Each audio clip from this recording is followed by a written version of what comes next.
The main thing that we are going to learn in this class all semester long, I want to focus on what's known as non-destructive editing. And this means that your image is never fully being erased or lost. Nothing's worse than when you have a project and then your client gives you a something they want changed and you have to start over the whole thing to do it. Your working files should always be organized in a way that are easy to go back and understand what your process was when you were working, as well as never, like, for example, you'll never use the eraser tool. That's not just a me thing, that is industry standard. We're going to learn masking today. That's the last thing we're going to learn.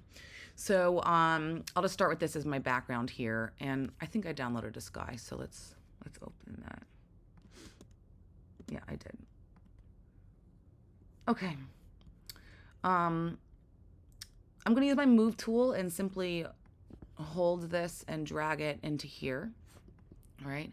And I want this to fit my screen. I want it to fit the whole square. So just like if you're using a browser, right, Command plus is to zoom in and Command minus to zoom out. Command 0 is to go back to its standard view. I'm going to zoom out a little bit because I'm going to want this to fill the whole picture. I'll title this by double clicking it. I'm going to have this as my background as well, just so I can start keeping track of my layers. I'm just double clicking it. I can rename it. So I have my sky selected here, and I'm just going to go to Edit Transform. Oops. Free Transform is fine too. And start making my picture the size of this full square.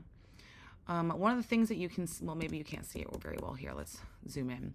One of the things that Photoshop has is guides, and it's impossible actually to see this because I have a pink picture. It'll show you there. This is a great one. It's showing you here exactly what center, and it'll snap you to that. And here I'll find that also that center, and see how it's kind of pulling the picture to that center. Really nice thing that Photoshop does in order to try to help you align your things. All right, so here's what our picture will look like if it fits properly, and I can just pick, you know, which portion of this I'm going to use. So we'll use that. Great.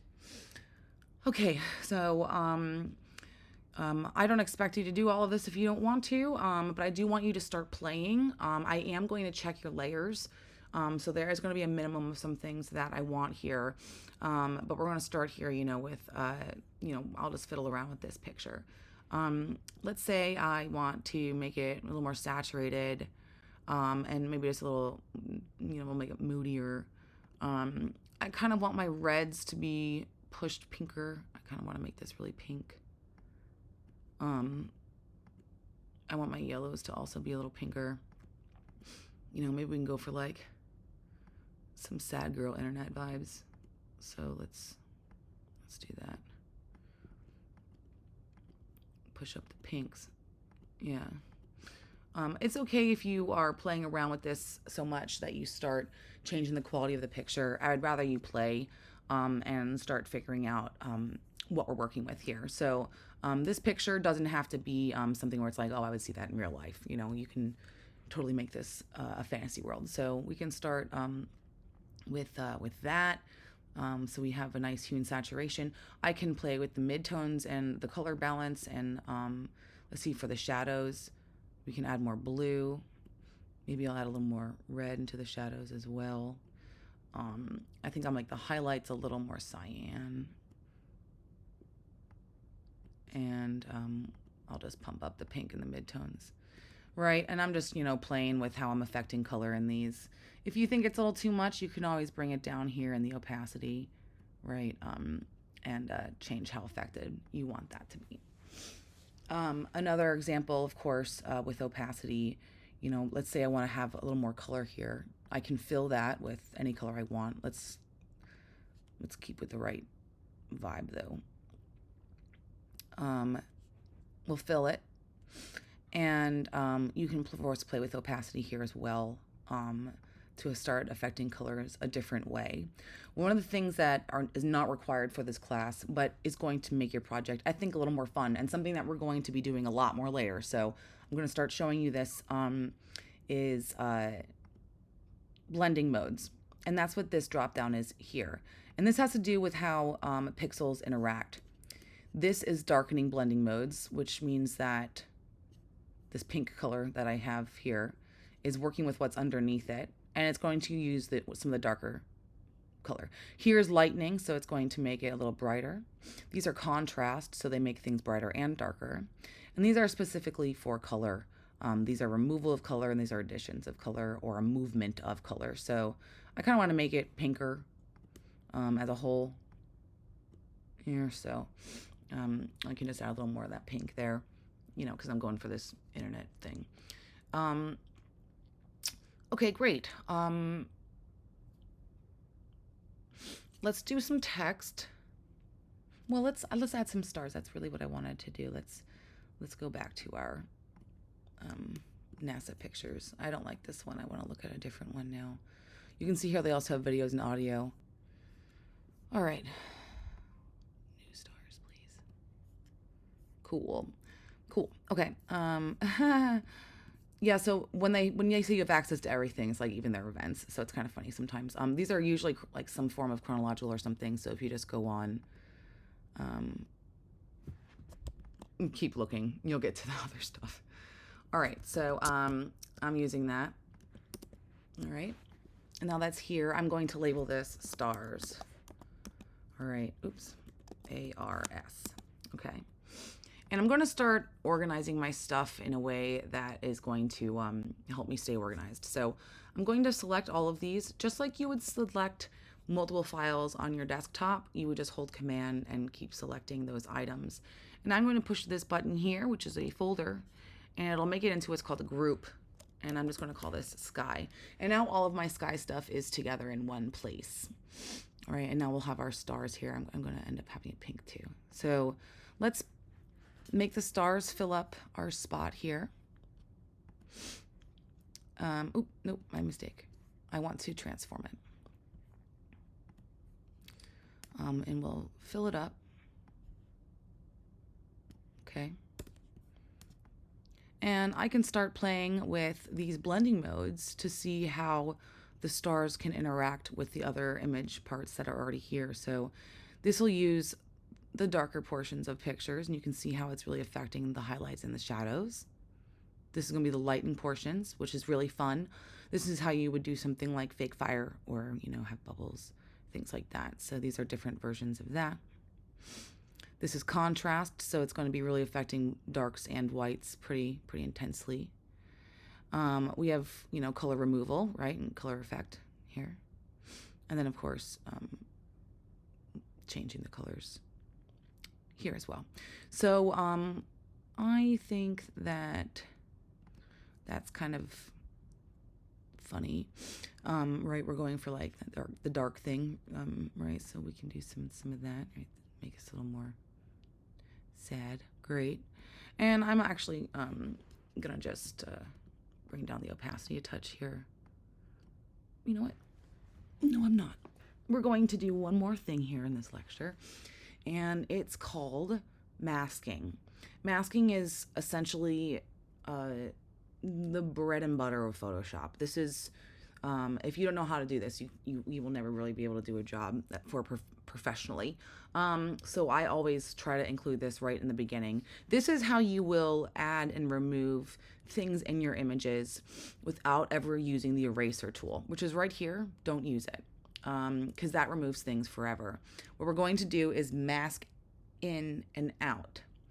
And we do that by selecting this little icon down here to add a layer mask. And you'll see now there's a second square next to my image. So this is my image layer. And this is my mask. And this is where I can start changing how much of this image I'm seeing. So let's just bring this up all the way to 100. And I'll show you what I mean. I'm using my paintbrush tool. And it's on black and white, right?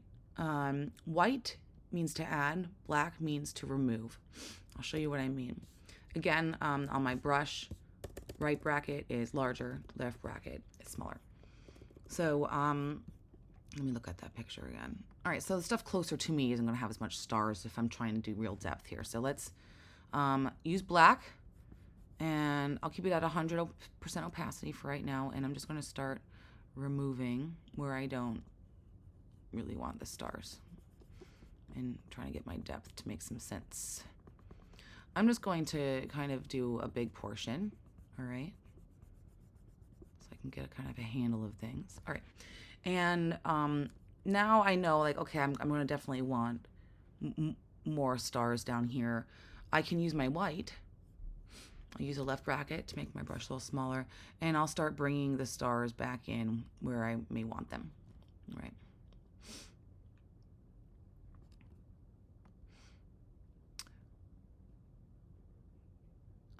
I'm going to change the hardness of my brush to make that a little bit better. All right. And the hardness you can find up here where you would find the size. Hardness has to do with how hard the edge of the brush is. And I'll show you exactly what I mean. I'm double clicking this to pick a new color, and I'm going to show you what I mean here. So it's just, you know, make it red. This is a very hard, this is a very hard, oh my gosh. Here, let me make a new layer for this. This is a hard line, okay? You can see the edge really, really clearly in your brush. If I bring my hardness down to 0, it's going to be much smoother. And that is how you make a more realistic transition. You know, in a more realistic edit, you should really try to soften it. 0 is not necessarily always the best option. You might need a little more than that. I'm just going to toss this layer out and come back to my stars here. I'm going to zoom in and just play with this mask just a little bit more. So I'm going to use black and remove some of this part that I don't like. And I'm going to come back in here with a feathered brush. I'm just using 2 fingers to drag across my page. All right. And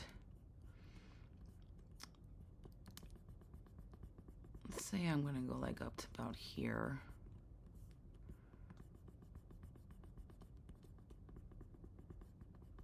All right. And I mean, I can keep going back and forth with this for forever. I'm going to bring my hardness up a little bit more, but not super high. And I'm going to just kind of fill in some of these. Oops, I want to make sure that I am adding right now, so I need the white, right? And I'm just going to, you know, kind of put it back in the edges where I wanted it. And I'm just going to go back and forth as I modify this part.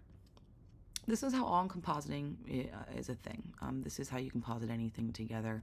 Later on in the semester, we'll start using this technique to do things, you know, like put people in pictures and things too. But for now, you can just start playing with masking. Try to get a handle on it before we start playing in a realistic way. So I'll get rid of that. I'll put some more over here. I'm going to make my brush a little smaller using the left bracket. And I'm just going to put, you know, a couple more stars in this orange part.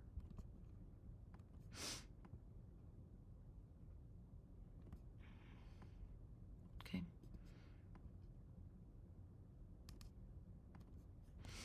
And now we have this, you know, silly little skyscape. Where's my brush? There it is. Okay. Beautiful. The shortcut for this is X. Notice when I'm pushing X, my paint swatches are switching, and that makes this whole process of masking much faster. So if you want to start practicing short keys, I always use, hotkeys. I will always, you know, really use them. I'm going to remove, what was the weird one? This. Just to try to speed up my process a little. All right, great.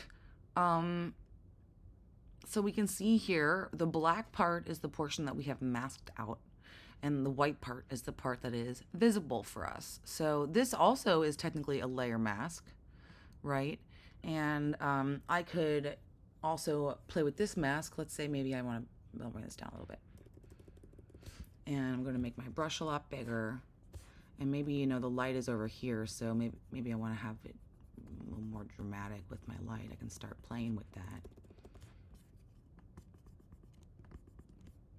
And add, you know, light where I think it would be. The sun looks like it's over here a little, so just following the direction of stuff, you know, see where lights are going. And I can, of course, you know, keep going back and forth, so it's just not too much.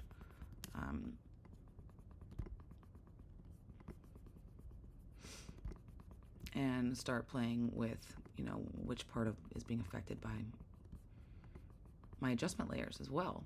So now I play with layers, and it's not applied to everything universally. And I actually am going to bring this down, I think. Great. Okay. And if you think this is too intense too, of course, you can always play with different combinations of them as well, right?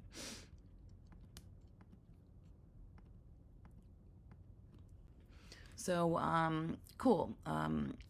Moving along here, we've done our first little mask, and now we can, you know, maybe do our text here. So, you know, I can, let's see, I'll just keep my text I'm using, but we'll do maybe a bold italic, and right, we're going for like sad girl feel, so sad girl, right? Let's make it a little bigger. I'm just going to double click on this with my text tool, and I'm just going to put, let's say, maybe 300 and see how that works. A little too big. Let's try. Too big. Great. So we have, you know, this here. You can put your text wherever you want. You can see how Photoshop is helping you line things up graphically so that you can how things are lined up. So, you know, maybe since we have that there, we can put this here, you know, and I'll pretend that's what the title of my album is. And then, you know, I can put, you know, my name. So, you know, we can just pretend that this is, I don't know. Right, so you can just put, you know, a name down there if you want to, or over here, you know, you can put like a parental advisory if you want. And any other text you want, you can put, you know, a fake recorder here. Maybe we want to pretend that this is also the side, so we could write that here too.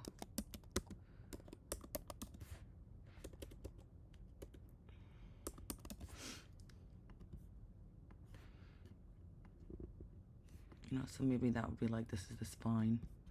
I can move this over a touch. All right. If you wanted to play like that. Yeah, so that is that. This is all I really want you to do is start playing with these minimal things that I've shown you. And then we're going to start building off of that. And we've talked a little bit about blending modes here, so we can even do that here with the text. Here with our first big sad girl, we can start going over how the image is, you know, here this is going to have it start, you know, affecting the image differently. So we can play with that, you know, we can make that a color, and that's going to change how it is. Not too many differences with the white here, but you know, something like that is cute. So you can play with your soft light, play with the colors of things. Again, if I'm changing the color of my text tool, right, those options are up here. Okay, so let's just save this. And you know, this can be the same thing if you have a picture with a model on it. You can start putting text on it like it's a fake cover. You're gonna go to File, Save As, and I'm going to save it on my computer, and I'll call this album cover, right? And I'm going to push save. And that is my PSD file, which is my working file, which will save all of these layers here that I'm looking for. Then I'm also going to save it as a JPEG. For this, I'm going to save a copy, And I'm going to pick this drop down for JPEG. I don't need to say copy because I know it's JPEG. And I'm going to push save. And those are going to be the 2 files you will upload to me. If you have any questions, let me know.